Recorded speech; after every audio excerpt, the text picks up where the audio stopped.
العليم من الشيطان اللعين الرجيم. بسم الله الرحمن الرحيم. الحمد لله المعروف من غير رؤية، والخالق من غير منصبت. خلق الخلائق بقدرته واستعبد الأرباب بعزته، وسعد العظماء بجوده. والصلاة والسلام والتحية والإكرام على البشير النذير السراج المنير حبيب الله العالمين بالقاسم محمد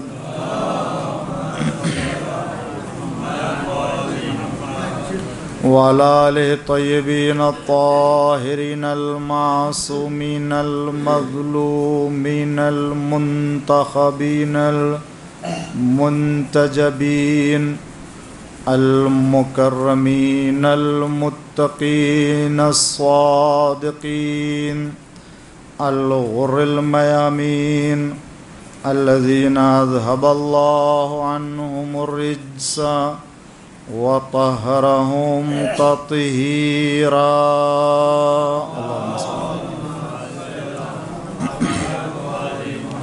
لا سيما الإمام المبين بقية الله في الأرضين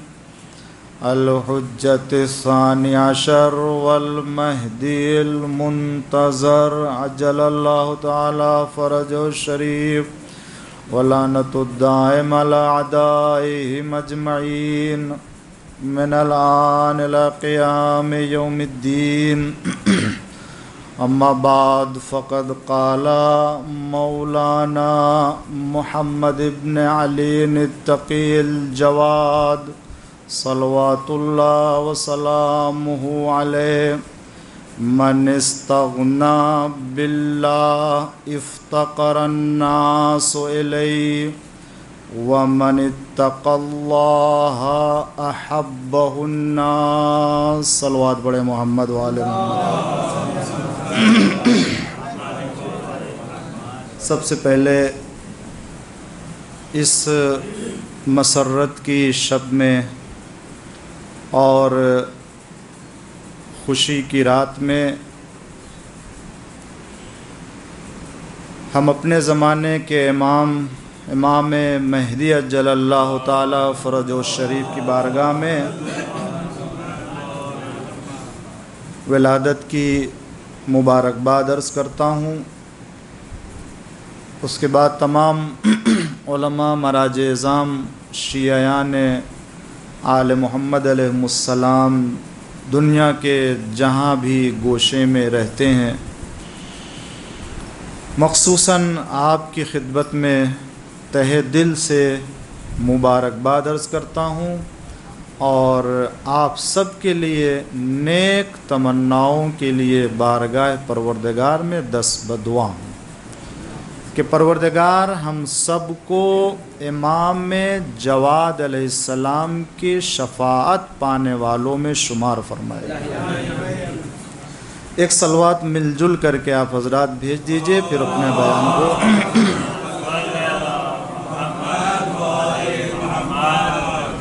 خداوند عالم کا کرم ہے، شکر ہے کہ اس نے ہمیں جس امام کو قرار دیا تھا اسی امام کو مانا ہے. ہم نے مانا ہے خداوند عالم نے ہمارے لیے ہادی کو قرار دیا، یہ تو ایک شکر پروردگار ہے ہی ہے، لیکن اس سے بڑھ کے کرم پروردگار اور اس کی بارگاہ میں شکر بجا لانے کا موقع یہ ہے کہ ہم نے اسی امام کو مانا ہے جس کو خدا نے ہمارے لیے معین کیا تھا. ورنہ دنیا میں ہیں بہت سے امام کہ جن کو لوگوں نے اپنے لیے بنایا ہے اور قرار دیا ہے۔ اگر دنیا کے کسی ایسے ماحول میں ہوتے اور خدا نہ کردہ ایسے ہی امام کے ساتھ چل رہے ہوتے تو کون یہ ضمانت لے سکتا ہے کہ ہم اپنی تحقیق و جستجو کر کے اسے چھوڑ کے امام حق کے ساتھ آ جاتے۔ یہ کرم پروردگار ہے کہ اس نے ہمیں ایسے امام کے ساتھ قرار دیا ہے جس کو اس نے قرار دیا تھا ہمارے لیے۔ میں نے اس رات میں کہ جو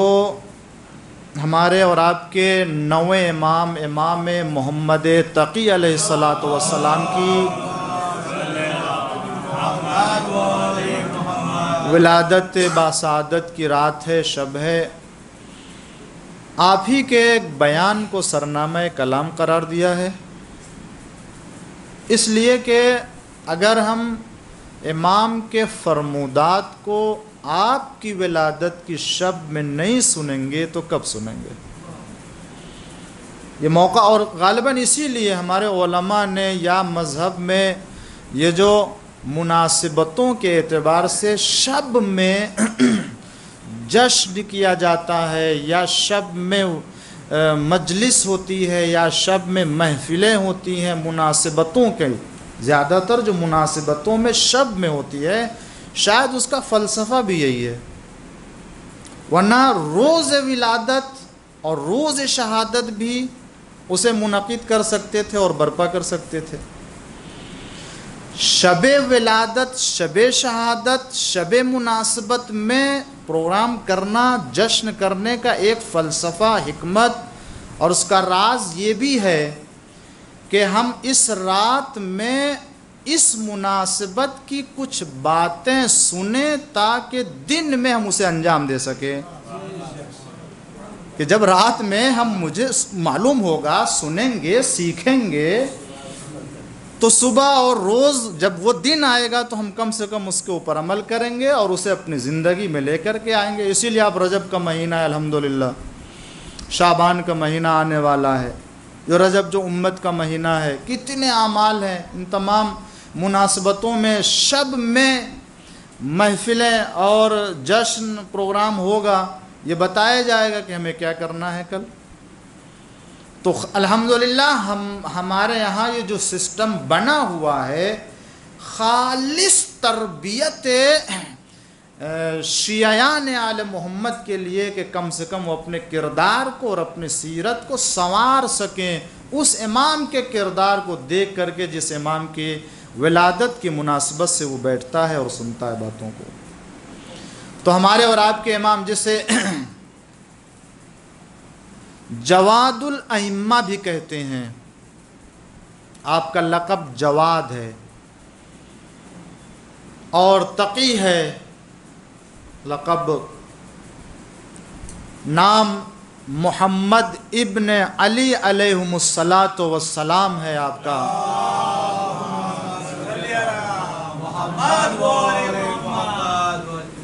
آپ کے اگر زندگی کو دیکھا جائے اور آپ کے حالات کے اوپر نگاہ کریں تو بہت فرق ہے دیگر ائمہ معصومین علیہ السلام کے حالات اور زندگی میں۔ سب سے پہلی بات جو سامنے آتی ہے وہ یہی کہ ہمارے اور آپ کے 8ویں امام علی رضا علیہ السلام کا انتقال اور آپ کی شہادت جب ہوئی ہے تو اس وقت آپ کی عمر یعنی امام جواد علیہ السلام کی عمر شریف 7 سال کی تھی، کل 7 سال کی۔ اب آپ اندازہ کریں کسی بھی امام کی عمر جس وقت اس امام نے منصب امامت کو سنبھالا ہے، کسی امام کی عمر یہ نہیں تھی، امام زمانہ علیہ السلام کے علاوہ۔ ایک صلوات پڑھیں تو آپ کی عمر تو 5 سال تھی کہ منصب امامت جب آپ نے، لیکن چونکہ امام زمانہ علیہ السلام کی غیبت طولانی ہونے والی تھی، خداوند عالم آپ کو پردہ غیب میں رکھنے والا، اور اس طریقے سے تو یہ، اور شاید ہو سکتا ہے، ممکن ہے یہ پروردگار عالم جس طریقے سے اور اپنے آخری ولی کے لیے انبیاء میں سنتوں کو قرار دیا ہے، نظیر قائم کی ہے تاکہ کسی کے لیے حیرت و تعجب کا سبب نہ قرار پائے، شاید ایک حکمت یہ بھی ہو کہ اس کے پہلے ایک امام کو 7 سال کی عمر میں منصب امامت پر فائز کر دیا جائے تاکہ آنے والے امام کے 5 سالہ منصب امامت پہ شک نہ کرنے پائے کوئی۔ صلوات پڑھ دیجئے محمد و آل محمد پر، کہ یہ 5 سالہ کیا ایسا بھی ہوا ہے، اور شاید اس لیے بھی کہ اپنے نمائندے کو پروردگار عالم بھیجنے والا تھا، مختلف عمر کے تقاضوں کے اعتبار سے، کسی کو 7 سال کی عمر میں، کسی کو 5 سال کی عمر میں، تو پروردگار عالم نے شاید اس کے پہلے ایک اور نظیر قائم کر دی تاکہ کوئی اعتراض نہ کر سکے کہ کیا 7 سالہ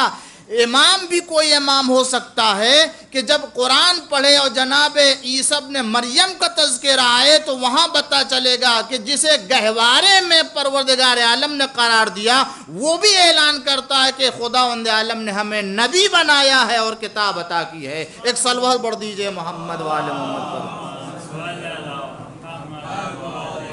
اور اسی لیے جب امام رضا علیہ السلام سے آ کے کسی نے دریافت کیا اور پوچھا کہ مولا آپ کے بعد خدا نخواستہ آپ کی جو وہ شہادت ہو گئی، آپ دنیا سے چلے گئے، تو ہم کسے اپنا امام اور کس کی طرف ہم رجوع کریں گے؟ تو آپ کا وہ فرزند آپ کے سامنے تھا، آپ نے ان کو، چاہنے والے کو، اپنے اس بیٹے کی طرف متوجہ کیا، کہا یہ میرے بعد۔ اور تو اسے بھی حیرت ہوئی تھی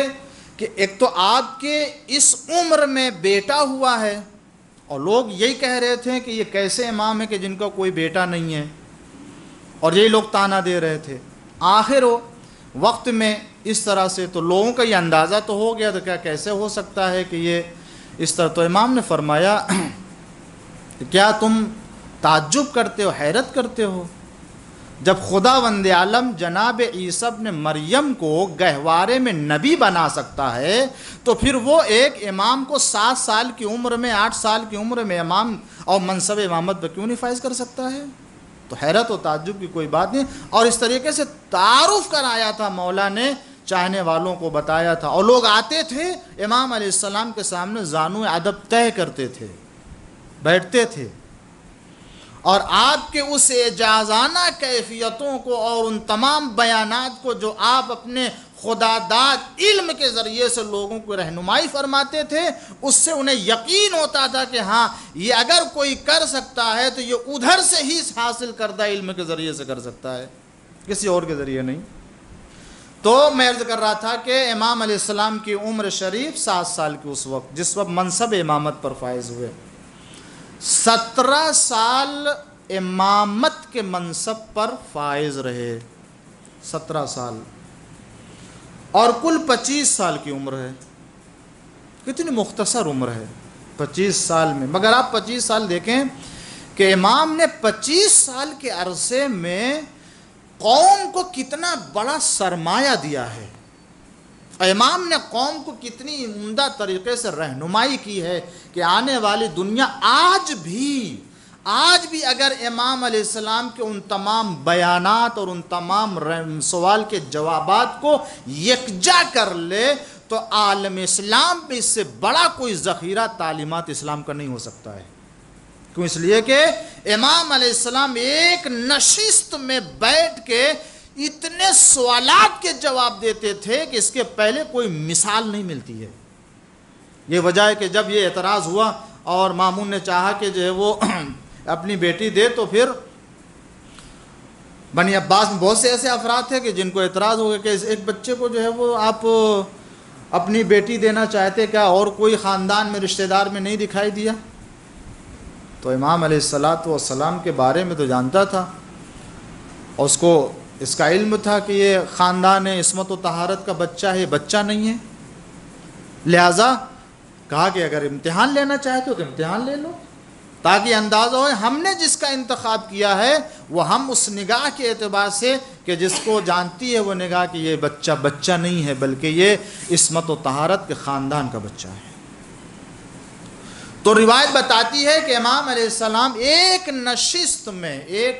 میں ادھر سے سوال کرنے والے سوال کرتے تھے اور امام جواب ایک کے بعد ایسا جواب دیتے جیسے لگتا ہے کہ بچہ ہے نہیں، اور یہ قرآن اور خداوند عالم کے علم کا ایک دریا ہے کہ جو بہا رہا ہے اور ہر ایک کو اپنے علم سے سیراب کر رہا ہے۔ روایت بتاتی ہے کہ 3 دن تک یہ سلسلہ چلا ہے۔ ایک مرتبہ دربار میں عباسی خلیفہ عباسی بادشاہ کے دربار میں 3 دن تک مسلسل سوال و جواب کا سلسلہ چلا ہے، مسلسل۔ اور مورخین نے لکھا ہے کہ 3 دن میں جو سوالات کیے گئے ہیں امام علیہ السلام سے کم ان سوالات کی تعداد جو بتائی گئی ہے وہ 3000 سوال ہیں کہ جس کو امام علیہ السلام سے پوچھا گیا تھا۔ 3000 سوال۔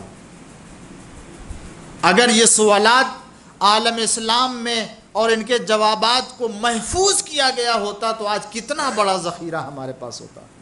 مگر پھر بھی جن چیزوں کو محفوظ کیا گیا، میں سناؤں گا 2-1 باتیں آپ کی خدمت میں عرض کروں گا کہ امام علیہ السلام نے اپنے اس خدا داد علم کے ذریعے سے کہ جو پروردگار عالم عطا کرتا ہے لوگوں کے سوالوں کا جواب کس طریقے سے دیا ہے۔ مگر آئیے 2 باتیں جو امام علیہ السلام کی حدیث سے شریف کو میں نے سرنامہ کلام قرار دیا اس سے متعلق 1-2 باتیں ہو جائیں۔ امام جواد علیہ السلام فرماتے ہیں، ایک صلوات پڑھیں، من استغنا باللہ افتقر الناس الیہ۔ امام فرماتے ہیں کہ جو خدا پہ بھروسہ کرتا ہے، جو اللہ پر اعتماد کرتا ہے، اللہ پر بھروسہ کرتا ہے، تو لوگ اپنی حاجتوں کو اس سے طلب کرتے ہیں۔ جو خدا پہ بھروسہ کرتا ہے لوگ اپنی حاجتوں کو اس سے طلب کرنے کے لیے جاتے ہیں، اس سے مانگتے ہیں۔ وَمَنِ اتَّقَ اللَّهَ، اور جو اللہ سے ڈرتا ہے، أَحَبَّهُ النَّاسُ، تو لوگ اس سے محبت کرنے لگتے ہیں۔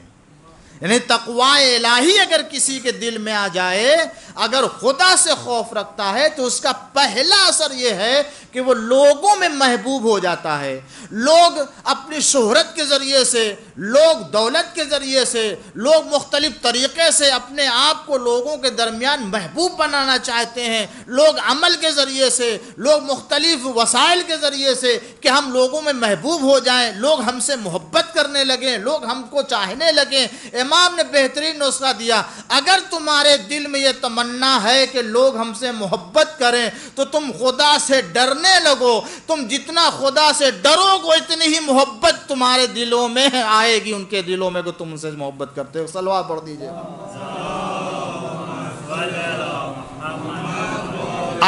اگر محبوب بننا چاہتے ہیں بندگان خدا کے،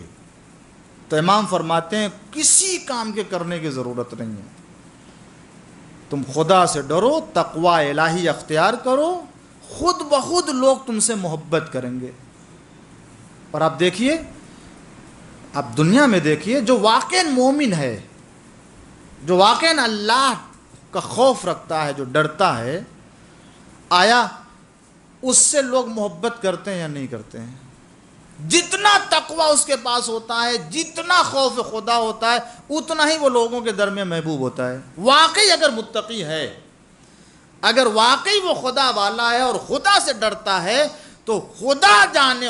جانے ہم نہیں محسوس کرتے، آپ بھی نہیں محسوس کریں گے، لیکن وہ لوگوں کے دلوں میں جگہ بنا کے رکھتا ہے۔ امام علیہ السلام نے فرمایا اگر خدا پہ بھروسہ کرو گے تو لوگ اپنی حاجتوں کو تم سے طلب کریں گے. نہیں معلوم کون سا رشتہ ہے کہ خدا پہ توکل ہے، اللہ پہ بھروسہ ہے، لوگ طلب کریں گے ہم سے. یہ کیا رشتہ ہے اس کا ہمیں نہیں معلوم، مگر پروردگار عالم کا نمائندہ ہے کہ جو اس بات کا اعلان کر رہا ہے کہ اگر تم خدا پہ بھروسہ کرو گے تو اپنی حاجتوں کو تم سے طلب کریں گے لوگ. افتقر الناس الیہ، لوگ تمہارے مجبور ہوں گے، لوگ محتاج ہوں گے تمہارے. شاید اس کا راز یہ ہو کہ جب ہم اللہ پہ بھروسہ کرتے ہیں، اللہ پہ توکل کرتے ہیں، تو دنیا کی کوئی شے خدا کو نظر انداز کر کے انسان حاصل نہیں کر سکتا ہے. اور جب کوئی شے حاصل نہیں کر سکتا، جب اس بندے خدا نے اللہ پہ سارا توکل کر لیا تو اللہ اس کا صلہ دیتا ہے کہ لوگوں کو اس کا محتاج بنا دیتا ہے کہ جو کچھ بھی ادھر سے ملنے والا ہے وہ ادھر سے ملے گا. ایک صلوات پڑھ دیجئے محمد وآل محمد پر. شاید یہی وجہ ہے لوگ اعتراض کرتے ہیں کیا ضرورت ہے ولی خدا کے قبر پہ ان کے مزار پہ جانے کی، کیا ضرورت ہے وہاں طلب کرنے کی، مانگنے کی. اللہ سے مانگو، خدا سے مانگو، ان سے طلب کرو. انہیں نہیں معلوم، خود خدا کا نمائندہ کہہ رہا تم اللہ پہ پہلے بھروسہ کرو، اللہ خود تمہیں ایسا بنا دے گا کہ لوگ تمہارے پاس آئیں گے. تو یہ آپ دیکھیں تاریخ اٹھا کر کے ائمہ معصومین علیہ السلام، شاید اس کا فطری راز یہ ہے، کوئی مانے یا نہ مانے، یہ اس کا طبعی اور فطری راز یہ ہے، تقاضا یہ ہے کہ چونکہ ائمہ معصومین علیہ السلام سے بڑھ کے کوئی نہیں رہا جس نے خدا پر ایسا بھروسہ کیا ہو، اسی لیے روئے زمین پر کوئی ایسی بارگاہ نہیں ہے جہاں لوگ مانگنے کے لیے جائے سوائے اہل بیت طاہرین علیہ السلام کی بارگاہ کے. ایک صلوات پڑھ دیجئے محمد وآل محمد پر.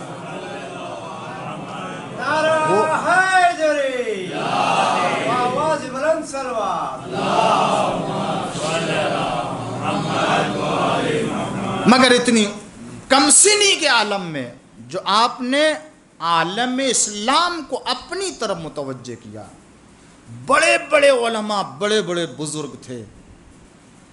ان سب نے امتحان لیا ہے. ایسا نہیں ہے کہ ان لوگوں نے امتحان نہ لیا ہو، ان لوگوں نے نہ آزمایا ہو. حالانکہ اتنے واقعات ہو جانے کے بعد ان کی آنکھیں تو کھل جانی چاہیے. یہ خاندان عصمت و طہارت کا بچہ ہے، کوئی بھی فرد ہو، ان کے یہاں نہ جوانی شرط ہے، نہ بچپنا شرط ہے، نہ بڑھاپا شرط ہے. یہ تو جس عالم میں بھی عمر کے ہوتے ہیں وہ کمالات کے درجے کے اوپر فائز ہوتے ہیں. مگر نہ جانے کیا وجہ تھی کہ جب بھی کوئی ایسا موقع آیا شک و شبہ میں مبتلا ہوئے اور اس کے بعد انہوں نے آزمانا چاہا، امتحان لینا چاہا، اور یہ کیا بھی ان لوگوں نے. جب امام علیہ السلام کی شہادت ہو گئی، 8ویں امام کی، تو اب یہ حالات ہے جن کی تفصیلات میں جانے کا موقع نہیں ہے کہ دیکھا، اس لیے کہ ادھر امام علیہ السلام کو شہادت کے درجے پر یعنی وہ آپ کو زہر دیا، شہید کیا، اور لوگ اس طرح سے آپ جو ہے وہ بنی عباس کی حکومت سے نالا تھے، اور ادھر بنی عباس والے بھی وہ بھی حکومت سے نالا تھے. تو کیا کیا جائے، کس طریقے سے، کون سا جو ہے وہ طریقہ اختیار کیا جائے جس کی بنا پر بنی ہاشم کو، علوی کو، فاطمی خاندان کو اور فاطمی اولاد کو ان کو جو ہے وہ کہا جائے کہ نہیں بھائی تمہاری جو مخالفت ہے وہ بیجا مخالفت ہے، اور ان کو مطمئن کیا جا سکے کسی طریقے سے. تو اس طریقے سے ان کا سب سے پہلے ان کو مدینے سے بغداد طلب کیا جائے. تو ہمارے اور آپ کے 9ویں امام محمد تقی علیہ السلام کو بغداد طلب کیا گیا. پہلے یہ سن لیں پھر اس کے بعد میں آتا ہوں. بغداد طلب کیا گیا اور آپ آئے، اور لکھا ہے کہ امام علیہ السلام کو حاکم سے ملانے اور ملاقات کرنے سے پہلے کا یہ واقعہ ہے. اسے نہیں معلوم تھا، آ گئے ہیں، اور دیگر بچوں کے ساتھ جو ہے وہ آپ وہاں کھڑے ہوئے تھے. اتنے میں وہ بادشاہ کی سواری گزری ادھر سے، اور معلوم ہے کہ کسی کی سواری ہو، جو بھی جاؤ حشم والا ہوتا ہے اور حکومت والا ہوتا ہے تو وہ اس کے یہاں کسی چیز کی کمی تو ہوتی نہیں ہے کہ یہی سب کچھ تو ہے دکھانے کے لیے. لہٰذا وہ جب اس کی سواری گزری تو اب وہ جو بھی ہے وہ کھڑا ہو جائے، جو بھی ہے وہ ہٹ جائے، جو بھی ہے وہ اس کا استقبال کرے، اور وہ جتنے بچے تھے وہ سب دیکھ کر کے فوراً بھاگ کھڑے ہوئے، مگر امام اپنی جگہ پہ اسی طرح اطمینان کے عالم میں کھڑے رہے۔ قریب آئی سواری، اور جب قریب سواری آئی تو اس کے بعد کہنے لگا کہ یہ کون بچہ ہے، اور کیوں جو ہے وہ آپ نہیں گئے جس طریقے سے دوسرے بچے چلے گئے، یعنی جس طریقے سے دوسرے بچے بھاگ کھڑے ہوئے تم کیوں نہیں بھاگے۔ یہ جملہ خود بتاتا ہے کہ جس نے پہلی بار اس بچے کو دیکھا ہے وہ بھی پہچانتا ہے کہ یہ بچہ عام بچے کی طرح سے نہیں ہے۔ یہ خود کہہ رہا ہے کہ جس طریقے سے اور بچے بھاگ گئے آپ کیوں نہ بھاگے۔ اس کا مطلب یہ کہ اپنی زبان سے خود یہ کہہ رہا ہے کہ ہو نہ ہو یہ وہ ایسا بچہ ہے کہ جو عام بچوں کی طرح سے نہیں، ورنہ یہ بھی بھاگ جاتا۔ تو عجیب جواب دیا، یعنی عمر دیکھیں اور اس کے بعد جو حکمت کی بات دیکھیں۔ کا 3 وجہ ہو سکتی ہے ہمارے یہاں سے بھاگ جانے کی، یہاں سے چلے جانے کی۔ پہلی بات تو یہ کہ میں نے کوئی جرم کیا ہوتا کہ آپ کی سواری آ رہی ہے اور آپ مجھے سزا دیں گے، میں ڈر گیا ہوتا اور آپ کے ڈر کی بنا پر میں یہاں سے بھاگ جاتا کہ میں نے جرم کیا ہے، تو میں نے کوئی جرم نہیں کیا۔ دوسری بات یہ ہے کہ اگر راستہ تنگ ہوتا اور اتنی جگہ نہ ہوتی کہ آپ کی سواری وہاں سے گزر نہیں سکتی ہے تو میں ہٹ جاتا کہ بھائی آپ کی سواری چلی جائے اس لیے کہ راستہ تنگ ہے، تو راستہ بھی تنگ نہیں ہے کہ آپ کی سواری وہاں سے گزرنے میں جو دشواری ہو رہی ہے اس طرح سے۔ اور تیسری بات یہ ہے کہ یا تو آپ خود ظالم ہیں اور ظالم کے ظلم سے خوف کھا کر کے انسان کو فرار کرنا چاہیے، بھاگ جانا چاہیے۔ اب میں نے خود بتا دیا، ان تینوں باتوں میں سے بتا دے کیا میں نے کوئی جرم کیا ہے، کیا راستہ تنگ ہے، یا تو ظالم ہے کہ جس کی بنا پر میں ڈر کے بھاگ جاؤں، یہاں سے ہٹ جاؤں۔ تو جواب تو دے نہیں سکتے، کہا بزرگوں سے بحث نہیں کیا کرتے ہیں۔ اور اس کے بعد جو ہے وہ آگے بڑھ گیا وہاں پر۔ اب وہ شکار کرنے کے لیے جا رہا تھا، اپنے ساتھ ایک باز پرندہ لیے ہوا۔ تو جانتے کہ جو پرندہ ہوتا ہے وہ شکاری پرندہ ہوتا ہے، جسے کسی پرندے کے پیچھے ڈالا جاتا ہے تو وہ اس کا شکار کر کے لاتا ہے پرندہ۔ وہ اپنے ہمراہ شوق تھا شکار کا، وہ گیا وہاں سے آگے بڑھ گیا۔ اب وہ جو آگے بڑھا تو جب دیکھا صحرا میں پہنچا، وہاں بیابان میں، تو دیکھا ایک پرندہ، اور اس نے اپنے شکاری پرندے کو چھوڑا تاکہ اس کے پاس جائے اور اس کا شکار۔ اب جو وہاں پہنچا، چھوڑا اس نے اس پرندے کو، شکاری پرندے کو، وہاں گیا، وہاں کیا دیکھا کہ بادلوں کے بیچ میں ایک پرندہ ہے، مگر بادلوں میں یہ جو بادل دریا سے اٹھ کے اوپر گئے تھے، دیکھا کہ وہاں کچھ چیزیں پائی جاتی ہیں، تو وہ پرندہ تو نہ ملا، مگر یہ شکاری پرندے نے وہاں بادلوں کے جگہ یا اس میں کسی حصے میں جو پانی سے چھوٹی چھوٹی مچھلیاں پائی جا رہی تھیں اور وہ بادلوں کے ہمراہ اوپر پہنچ گئی تھی، اس باز پرندے نے بادل سے چھوٹی چھوٹی جو مچھلیاں تھیں ان کو اپنے منقار میں لے کر کے شکار کر کے لا کے اسے حاکم کو دے دیا۔ اس نے بھی دیکھا کہ یہ پرندے کے منقار میں یہ چھوٹی چھوٹی مچھلیاں کیسے آ گئیں، تو بہرحال اس کو تعجب ہوا اور حیرت ہوئی۔ تو اب نے کہا ٹھیک ہے۔ اب وہ جب واپس وہاں سے چلا تو اسی جگہ پر آیا جہاں پر وہ سب بچے کھڑے ہوئے تھے، اور جب اس کی سواری وہاں پہنچی تو دیکھا پھر وہی بچے سارے فرار کر گئے، چلے گئے، مگر امام علیہ السلام وہاں کھڑے رہے اور رک گئی سواری اس کی وہاں گئے۔ کہا کہ پھر آپ وہیں کھڑے رہے اور جس طریقے سے اور بقیہ بچے چلے گئے اور آپ نہیں یہاں سے گئے۔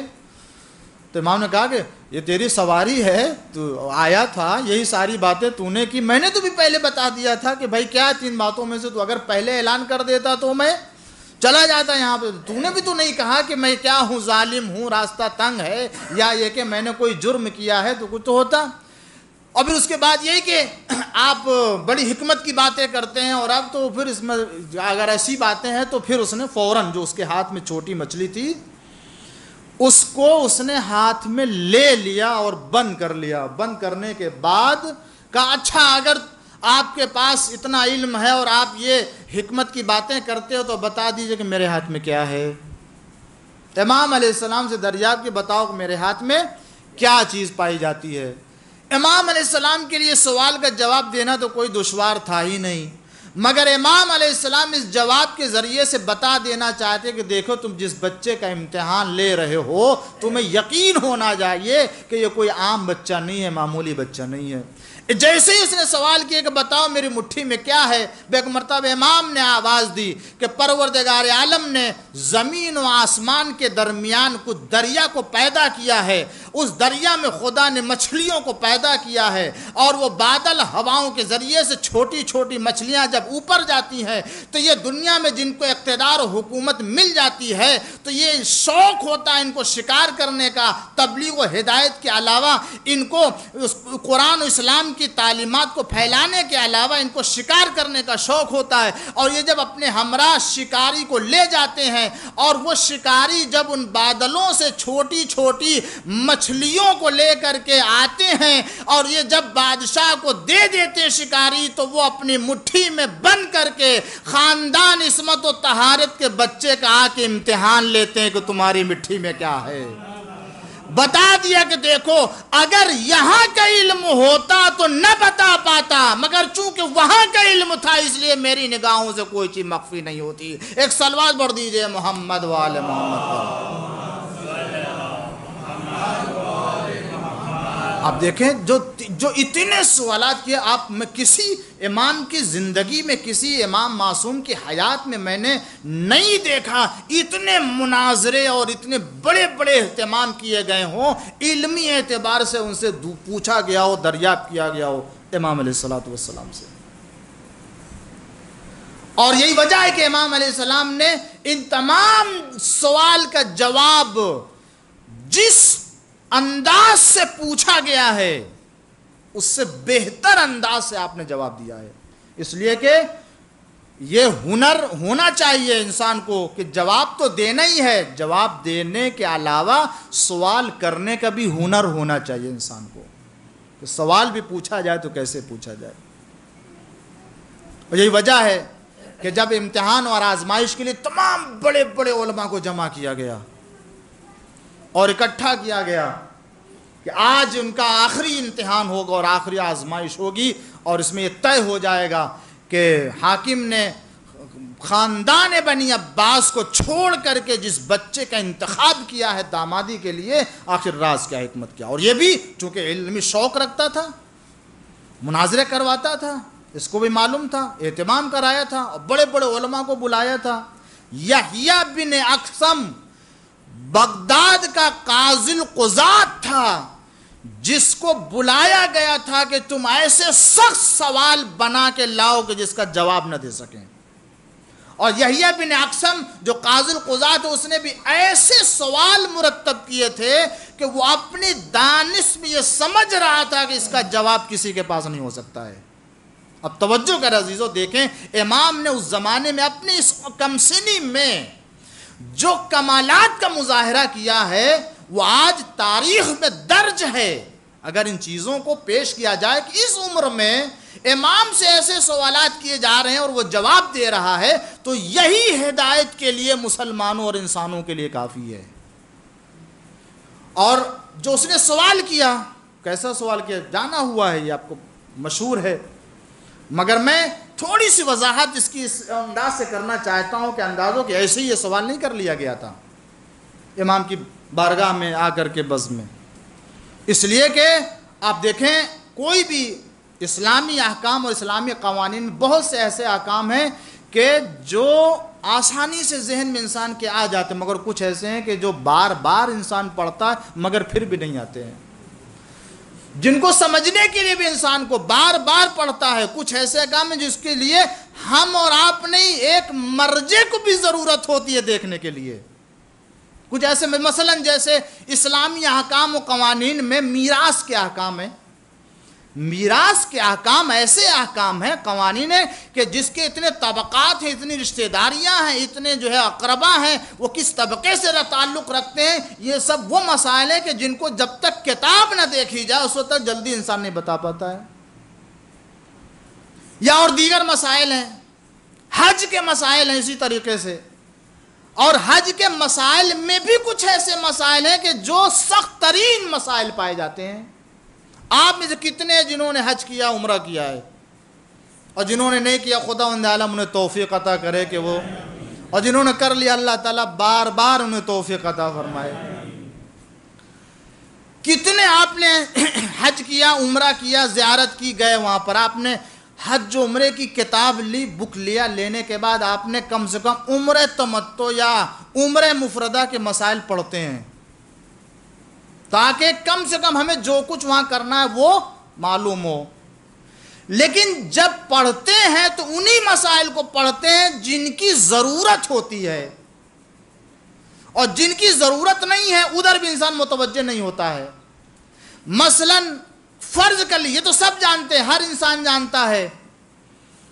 کہ اگر کسی انسان نے حالت احرام میں کسی عمل کو انجام دیا تو کیا حکم ہوگا، مگر کیا، کب،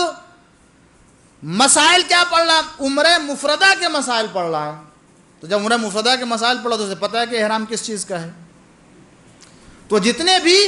حرام چیزیں ہوتی ہیں ان تمام چیزوں کی طرف نگاہ جاتی ہے، اس کی پڑھ لیتا ہے، وہ چیزیں ہیں۔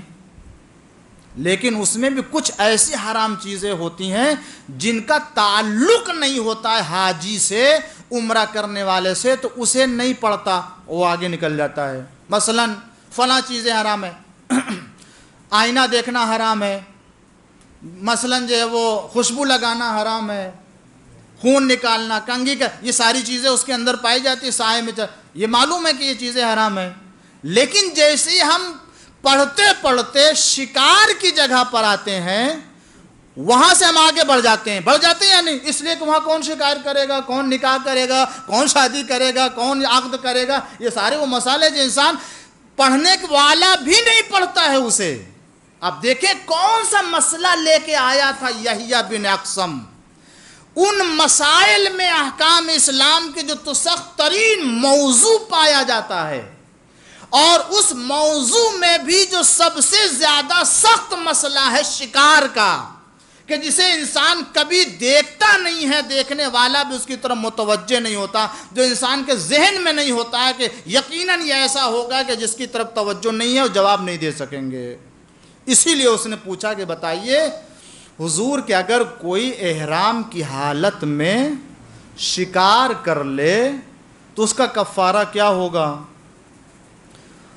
اب وہ اگر ہمیں پتہ بھی ہو کہ کون سا احرام ہے تب بھی شکار ایسا مسئلہ ہے کہ جس کو دیکھنا پڑے گا۔ مگر ایسے جیسے اس نے کہا، امام نے فرمایا کہ پہلے اپنے سوال کو تو واضح کر، واضح کر۔ ایک آدمی، میں دو نہیں کہہ رہا ہوں، ایک آدمی نے شکار یہ بھی پتا ہے اس کا کفارہ کہ اس میں تو بالکل واضح ہے، کون سی ایسی بات ہے کہ جو مبہم ہو اور یہ واضح نہ ہو؟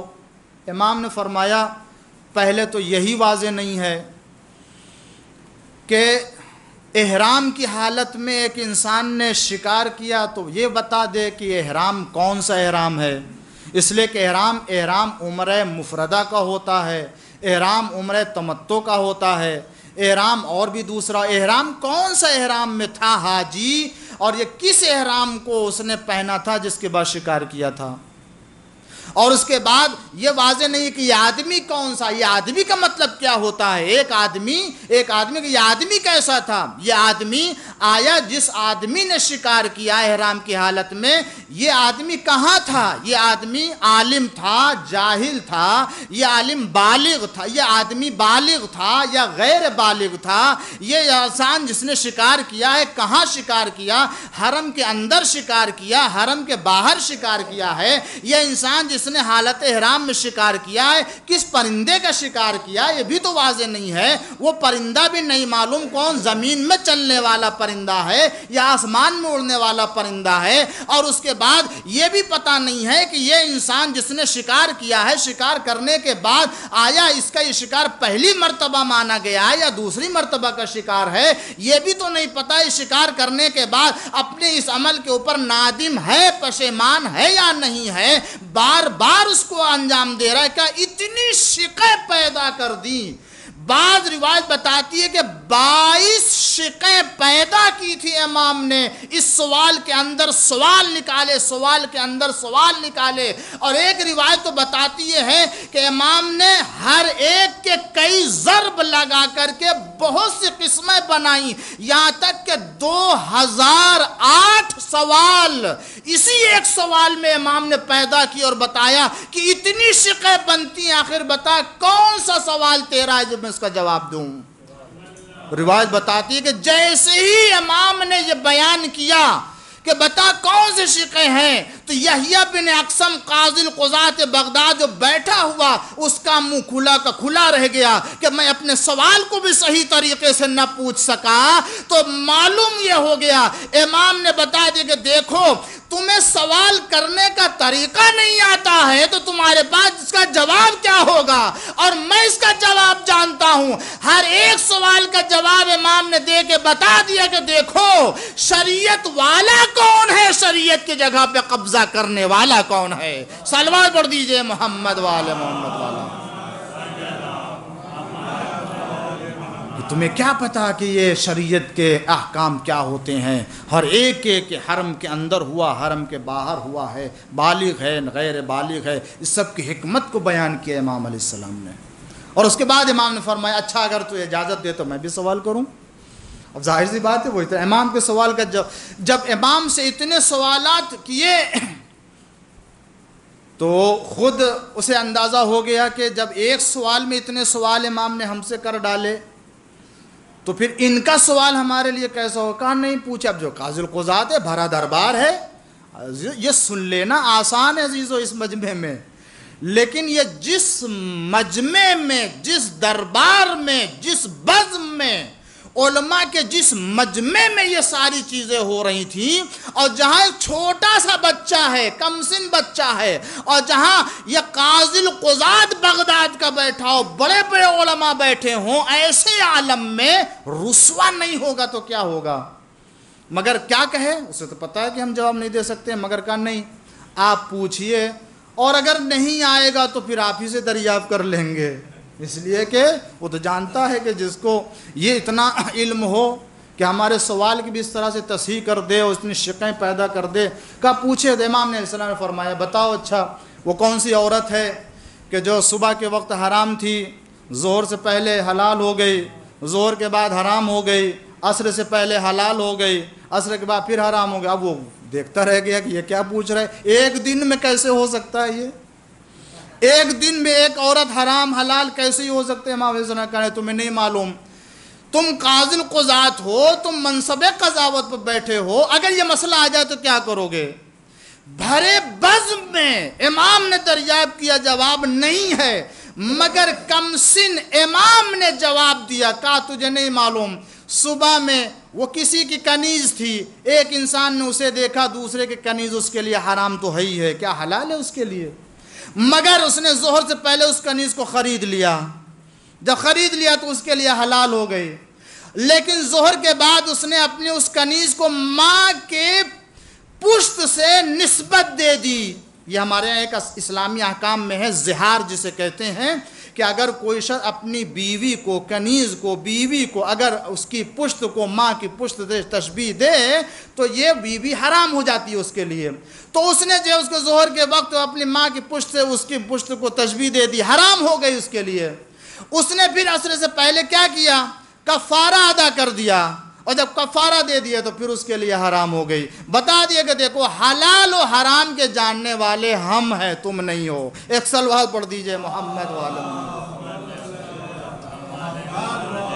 اور اس کے بعد ایک بات اور عرض کروں، اور اس کا اندازہ آپ لگائیں کہ جو امام سے سوالات کیے گئے ہیں، امام نے ان کے جوابات دیے ہیں، ہمیں کہیں اور جانے کی ضرورت نہیں ہے، ہمیں کسی اور کی طرف رجوع کرنے کی ضرورت نہیں۔ آیا ان تمام حاکمان وقت کے جو فضائل بیان کیے جاتے ہیں، آیا یہ صحیح ہے یا صحیح نہیں، ہم کو کسی طرح سے دلیل و سند دینے کی ضرورت نہیں ہے۔ خود امام کے ان تمام سوالات کو پڑھ لیجئے، ان کے جوابات موجود ہیں۔ اتنے گیت گائے جاتے ہیں، حاکمان وقت کی اتنے فضائل پڑھے جاتے ہیں، آپ نے بھی سنا ہوگا، آپ نے بھی پڑھا ہوگا، دیکھا ہوگا کہ کتنے فضائل بیان کیے جاتے ہیں۔ مسلمانوں کے جو اور خلفاء گزرے ہیں، ان کے کتنے فضائل بیان کیے جاتے ہیں۔ اب کیا کرے یحییٰ بن اقسم اس کے بارے میں پایا جاتا ہے، روایت پائی جاتی ہے کہ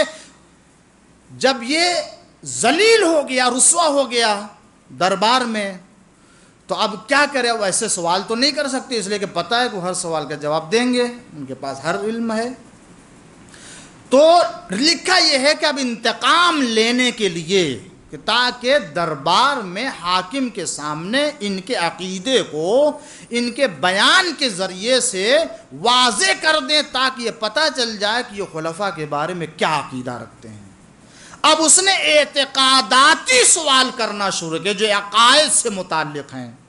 ایک دو میں سوال آپ کی خدمت میں پیش کرتا ہوں تاکہ یہ ہمارے بچوں کے لیے، نوجوانوں کے لیے یہ واضح ہو سکے کہ ان سب کا جواب کیا ہوتا ہے۔ امام نے، میں نے اسی لیے عرض کیا، ہمیں کسی طرح کی کسی دلیل کے تلاش میں نہیں جانا چاہیے، خود امام نے کیا جواب دیا ہے ان تمام سوال کے مقابلے میں، کیا امام کا جواب پایا جاتا ہے، ہمیں معلوم ہو جائے تو خود یہ بہترین جواب ہے، کسی اور دلیل کی ضرورت نہیں ہمارے لیے۔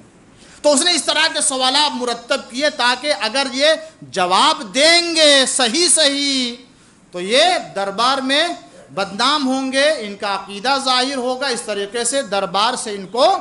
دور کیا جائے گا۔ اور اگر جواب نہیں دیا، اعتقادی سوال عقائد سے متعلق ہے، اور اگر جواب نہیں دیا تب بھی جو ہے وہ رسوا ہو جائیں گے معاذ اللہ اس طریقے سے۔ تو سب سے پہلا جو سوال کیا یحییٰ بن اقسم نے، کم سنا ہوگا عزیزان گرامی سے، میں اسی لیے چاہتا ہوں کہ یہ ایک دو سوال جو سلسلے کا ہے وہ مناسبت کے اعتبار سے میں آپ کے سامنے رکھوں تاکہ جو یہ بات مکمل ہو سکے، اس اعتبار کہ امام نے اپنے ہر طرح کے، چاہے وہ سیاسی ہوں، چاہے وہ اعتقادی ہوں، چاہے وہ مذہبی ہوں، اسلامی ہو، ہر ایک کے سوال کا جواب ایسے انداز سے دیا کہ یہ سازش کرنے والا یہ سمجھ رہا ہے کہ ہم انہیں گرفتار مسائل کر رہے ہیں، مگر امام نے کیسے راستہ نکالا۔ کہتا کیا ہے کہ اچھا میرے کچھ سوالات ان کے جگہ، کیا سوال ہے؟ کہتا یہ ہے کہ ایک حدیث پائی جاتی ہے کہ جس میں حضور اکرم صلی اللہ علیہ وآلہ وسلم نے ارشاد فرمایا، توجہ چاہتا ہوں عزیزو دیکھیں ذرا، کہ پیغمبر کی ایک حدیث پائی جاتی ہے کہ پیغمبر نے فرمایا کہ جبریل میرے پاس آئے، اور آنے کے بعد جبریل نے کہا اے اللہ کے رسول، آپ پر خدا کا سلام ہو، اور سلام کے بعد خدا یہ پیغام دے رہا ہے، توجہ چاہتا ہوں، اللہ آپ کو یہ پیغام دے رہا ہے، جبریل نے آ کے بیان کیا، خدا یہ پیغام دے رہا ہے کہ آپ ان سے جو سب سے بڑے ہیں، یعنی آپ ان سے پوچھئے، دریافت کیجئے کہ خدا بند عالم تو ان سے راضی ہے، مگر اللہ یہ پوچھنا چاہتا ہے کہ وہ بڑے صاحب بھی راضی ہیں یا نہیں ہیں۔ توجہ کریں آپ عزیزہ، یہ حدیث، یہ فضیلت کی حدیث آپ دیکھیں کس طریقے سے بھرے دربار میں امام سے اعتقاد کا سوال کیا جاتا۔ اب اس کا کیا جواب دیں گے؟ اگر صحیح جواب دیں گے تب بھی، نہیں دیں گے تب بھی، مگر دیکھیں کیا راستہ امام نے نکالا کہ خدا فرماتا ہے کہ اے پیغمبر آپ ان سے دریافت کیجئے کہ اللہ تو راضی ہے ان سے، مگر یہ پوچھ لیجئے کیا وہ بھی اللہ سے خوش ہیں یا نہیں خوش ہیں؟ تو امام نے فرمایا یہ جو حدیث ہے، اور جہاں تک فضیلت کی بات ہے وہ تو الگ بات ہے، مگر پیغمبر نے غدیر خم میں فرمایا ہے کہ اگر کوئی میری طرف جھوٹی نسبت دے گا، اگر کوئی میری طرف جھوٹا الزام یا جھوٹی نسبت دے گا، اس کا ٹھکانہ جہنم ہوگا۔ اور پیغمبر نے فرمایا ہے کہ اگر کوئی بات میری قرآن سے ٹکرائے اور میری سنت سے ٹکرائے تو اس کو رد کر دینا، اس کو قبول نہ کرنا۔ تمہیں معلوم ہونا چاہیے کہ جس نے یہ حدیث بنائی ہے اسے بنانے کا طریقہ بھی نہیں آتا تھا۔ کہا کیسے ہو سکتا ہے؟ کہا ایسے کہ خدا قرآن میں فرماتا ہے کہ وَلَقَدْ خَلَقْنَا الْإِنسَانَ، اللہ نے انسان کو پیدا کیا، وَنَعْلَمُ مَا يُوَسْوِسُ بِهِ نَفْسُهُ، اور خدا انسان کے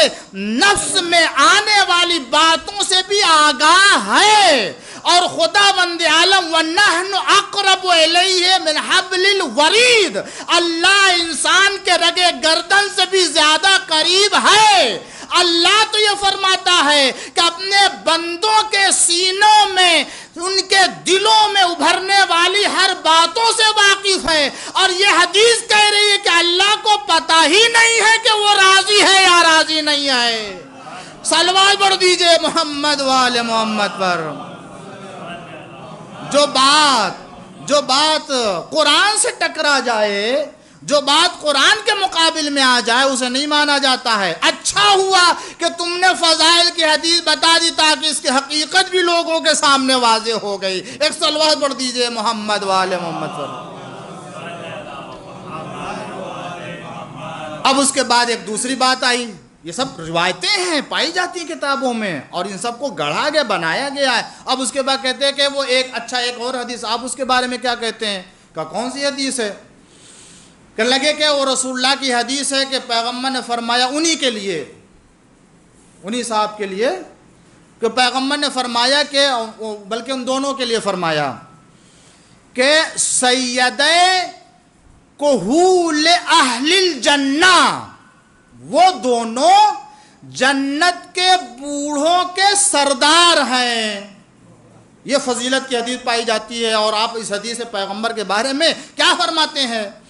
تو امام نے فرمایا یہ حدیث بھی جھوٹی ہے، یہ صحیح ہو نہیں سکتی، اس لیے کہ پیغمبر نے خود فرمایا ہے، وہ تو قرآن کے مخالف میں، قرآن کے مقابل میں آئی تھی، اور پیغمبر نے خود فرمایا جو حدیث قرآن کے مقابل میں، سنت کے مقابل میں اسے ٹھکرا دینا، وہ ایک مثال تھی قرآن کے مقابل میں۔ اور پیغمبر نے خود فرمایا ہے کہ جنت میں جتنے لوگ ہوں گے وہ سب جوان ہوں گے، کوئی بوڑھا ہو گئے نہیں ہے۔ جب وہاں کوئی بوڑھا نہیں ہوگا تو بوڑھوں کا سردار کہاں سے پیدا ہو جائے گا؟ صلوات پڑھ دیجئے محمد وآل محمد پر۔ یہ غور کرنے والی بات ہے، یہی تو وجہ کو پورا واقعہ پایا جاتا ہے۔ ضعیفہ تھی، چلی جا رہی تھی، پیغمبر نے فرمایا کہ میں جنت میں جاؤں، پیغمبر نے کہا نہیں تم جنت میں نہیں جاؤ گی۔ مومنہ بیچاری بوڑھی، پیغمبر نے فرمایا نہیں تم جنت میں نہیں جاؤ گی، اور بیچاری فریاد کرنے لگی، آہ بکا۔ اب ادھر سے جناب سلمان یا ابوذر گزرے، انہوں نے کہا کیا کیوں رو رہی ہو؟ کہا پیغمبر نے فرمایا ہے کہ آپ جنت میں نہیں جا سکتے۔ کیوں؟ کہا کیوں؟ اس لیے کہ بوڑھی ہو۔ اب اس کے بعد جب جناب سلمان یا ابوذر نے سنا تو وہ بھی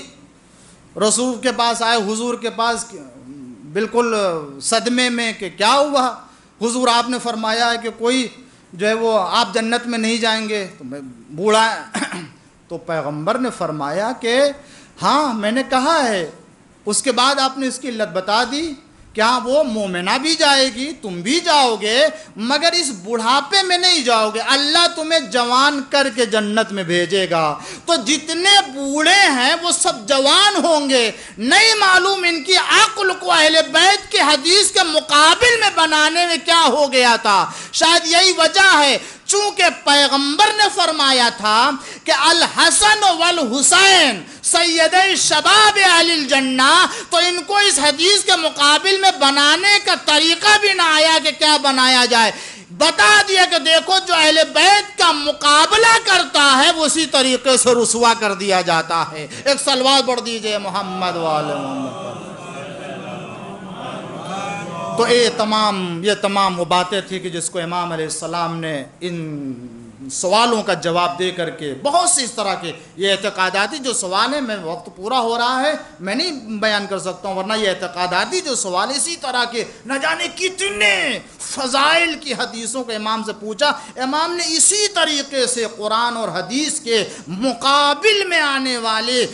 روایتوں کو بتایا کہ یہ نہیں، جھوٹی ہے، یہ گڑھی ہوئی ہے، یہ وضع کی گئی ہے، یہ حدیث ہو نہیں سکتی ہے۔ امام علیہ السلام نے اپنے چاہنے والوں کی رہنمائی فرمائی ہے اس طریقے سے۔ اور ایک حدیث آخر کلام میں امام کے برائے تبرک اور تیمنن، تاکہ اس حوالے سے بات مکمل ہو سکے کہ ہمیں کیا کرنا چاہیے۔ امام نے فرمایا کہ اگر کوئی شخص چاہتا ہے کہ خدا کی رضا مل جائے، اگر کوئی یہ چاہتا کہ خدا راضی ہو جائے اس سے اور خدا کی خوشنودی مل جائے، تو اسے 3 کام کرنا چاہیے۔ کون سا 3 کام؟ کثرت الاستغفار، زیادہ سے زیادہ اسے توبہ کرنا چاہیے، استغفار کرنا چاہیے۔ یہ ماہ رجب کا مہینہ ہے، اس میں خود استغفار کرنے کی تاکید کی گئی ہے۔ ہمارے اور آپ کے 9 امام خود فرماتے ہیں کثرت استغفار سے اللہ کی رضا جلدی مل جاتی ہے۔ اس کے بعد دوسرا کا امام فرماتے ہیں ولین الجانب، دوسرا کام یہ ہے کہ جب تم کسی سے ملو تو بڑی نرمی سے ملو، حسن اخلاق سے ملو، کردار سے ملو، اچھے اخلاق سے ملو، نرمی سے ملاقات کرو۔ جب تم کسی سے ملاقات کرو، امام فرماتے تم لوگوں سے نرمی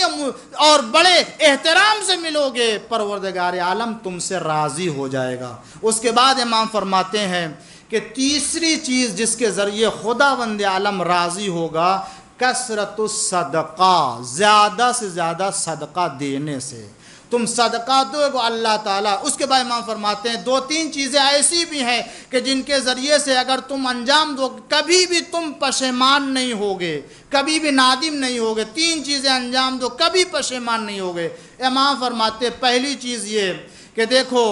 جب بھی تم کسی کام کو کرنا چاہو جلد بازی سے کام نہ کرو۔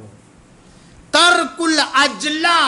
عجلت پسندی اختیار نہ کرو، عجلت پسند نہ ہو، جلدی کسی کام یعنی جلد باز نہ ہو۔ جب انسان کسی چیز کو جلدی میں فیصلہ کرتا ہے، جلد بازی کرتا ہے، تو بعد میں پشیمانی ہوتی ہے۔ اس کے امام فرماتے ہیں دوسرا کہ مشورہ کر لیا کرو،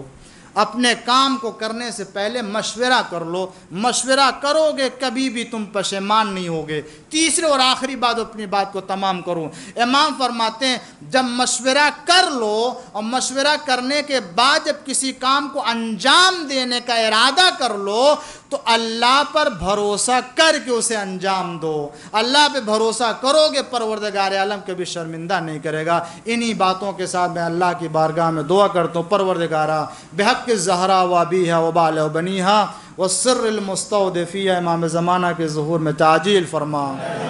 پروردگار ہم سب کی اس عبادت کو قبول فرما۔ اے اللہ ہم سب کے چھوٹے بڑے گناہوں کو معاف فرما۔ پروردگار شب ولادت شب مسرت ہے، اپنے آخری ولی کے ظہور کو مقدر فرما۔ پالنے والے دنیا میں شیعہ مسلمان جہاں بھی آباد ہیں، اے پروردگار ان کے جان مال اولاد اسباب کی حفاظت فرما۔ پالنے والے ہمارے ماں باپ کے چھوٹے بڑے گناہوں کو معاف فرما۔ پروردگار دنیا میں محبت اور ولایت اہل بیت کے ساتھ رہنے کی توفیق عطا فرما۔ روز قیامت امام کی شفاعت سے سرفراز فرما۔ پروردگار ہم سب کو محمد آل محمد کے جوار میں جگہ عطا فرما، بحق محمد و آلہ الطاہرین۔